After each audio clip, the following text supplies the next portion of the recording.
প্রিয় শিক্ষার্থী ও সম্মানিত অভিভাবকবৃন্দ, নিজেকে সুস্থ রাখার জন্য প্রতিদিন এই অভ্যাসগুলো গড়ে তুলুন।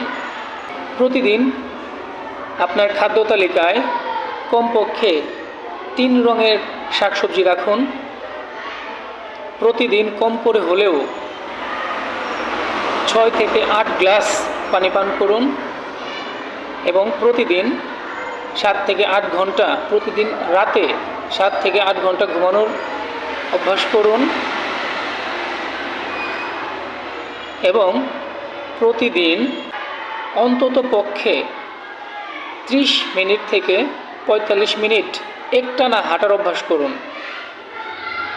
খাওয়ার আগে ও বাইরে থেকে এসে পরিষ্কার করে হাত ধুয়ে নিন।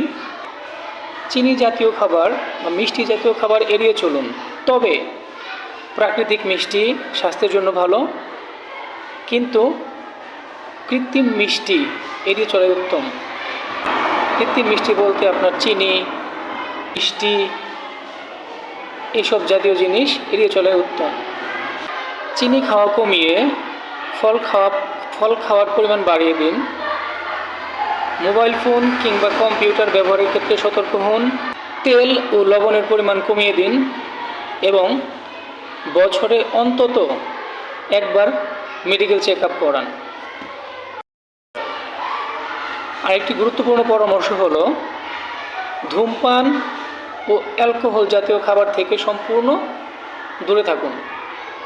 ধন্যবাদ। আপনি যদি এই অভ্যাসগুলো গড়ে তুলতে পারেন, আপনি এবং আপনার আশেপাশে যারা আছেন তারা শুধু সুস্থই থাকবেন না, শারীরিকভাবে এবং মানসিকভাবে সব দিক দিকেই ফিট থাকবেন। ধন্যবাদ। আবার দেখা হবে অন্য কোনো একটা ভিডিও নিয়ে। সে পর্যন্ত সবাই ভালো থাকুন, সুস্থ থাকুন। আসসালামু আলাইকুম।